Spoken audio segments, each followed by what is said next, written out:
Hello viewers, আসসালামু আলাইকুম। আজ একটা নতুন রেসিপি নিয়ে হাজির হলাম আপনাদের সামনে। রেসিপির নাম হচ্ছে রসমালাই। প্রথমে আমি দুধ গরম করে নিলাম একটা পাতিলায়, তারপর অনেকক্ষণ জাল দিয়ে শুকিয়ে নিলাম। এখন আমি তার সাথে ভিনিগার দিয়ে দিলাম।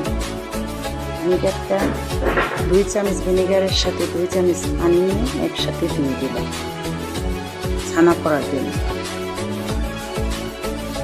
দেখেন ছানাটা হয়ে আসছে, অল্প একটু সময়ের মধ্যে ছানা হয়ে যাবে এবং ছানাটা নরম থাকতেই আমি ছানাটা দেখে তুলে নিলাম, ছেঁকে নিলাম।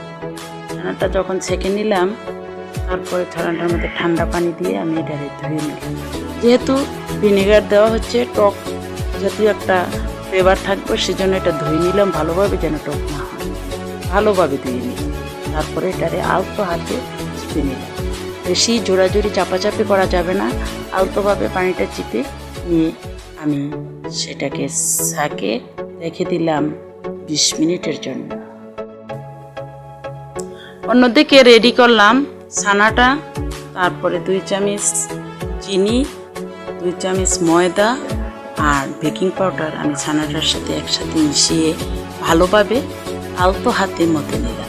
যদি ছানাটা কমপ্লিটলি সুন্দর হয়, তাইলে 3 থেকে 4 মিনিটের মধ্যেই এটা মতলে সুন্দর করে এটা শেপে এসে পড়ে এবং অনেক সুন্দর হয়ে যাবে আপনার রসমালাইয়ের শেপটা। তারপরে রসমালাইয়ের শেপ করে নিলাম।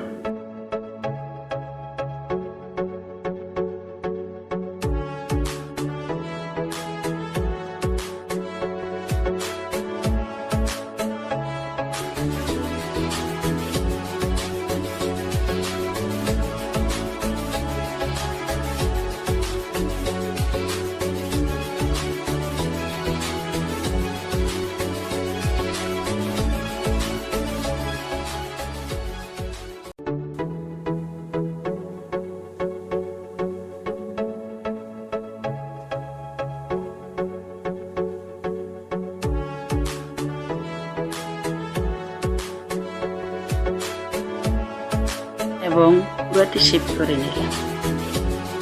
এবং এগুলা যদি ভালোভাবে নরম হয় তাহলে ড্রাই হবে না, সুন্দর হবে। অন্যদিকে একটা পাত্রে আমি শিরা করার জন্য গ্লাস পানি দিয়ে দিলাম, 1 চামচ চিনি দিয়ে দিলাম। এটা যখন গরম হয়ে আসলো, তখন আমি রসমালাইটা দিয়ে দিলাম। রসমালাইটা যখন দিয়ে দিলাম, সুন্দর করে সিদ্ধ হয়ে আসতেছে।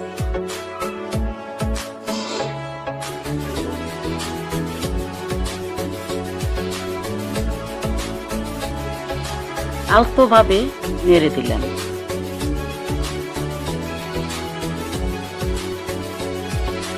যেন না ভাঙে।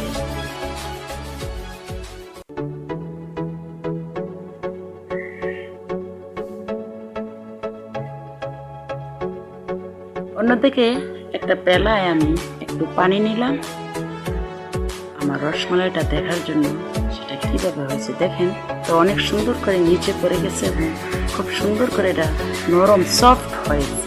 হাতে যখন চাপ দিচ্ছি এটা একটা চ্যাপটা হয়ে গেছে, আবার যখন পানি ছেড়ে দিচ্ছি তখন আবার এটা পুনরায় পানি খেয়ে ফুলে গেছে। আমার রসমালাইটা রেডি, আমি এখন ছেঁকে নিলাম। আমি রসমালাইটা ছেঁকে এটা রেখে দিলাম, একটু ঠান্ডা পানি দিয়ে ধুয়ে নিলাম। এটা রেখে দিলাম রেস্টে। অন্যদিকে একটা পাত্র দুধ বসিয়ে দিলাম গরম হওয়ার জন্য।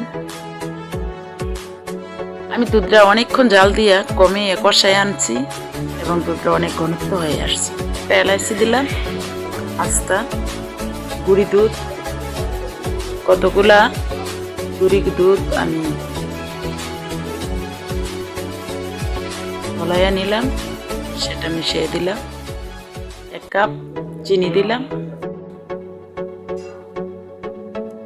এলাচটা তুলে ফেলে দিলাম। তারপর রসমালাইটা দিয়ে দিলাম।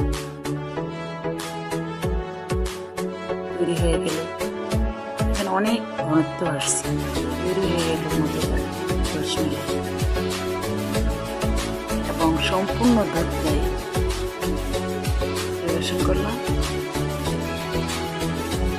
অনেকটা তৈরি হয় নাই, তবে দুজনে ভালোভাবে খেতে পারবে।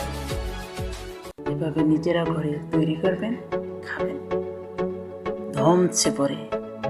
ধন্যবাদ এতক্ষণ ভিডিওটা দেখার জন্য।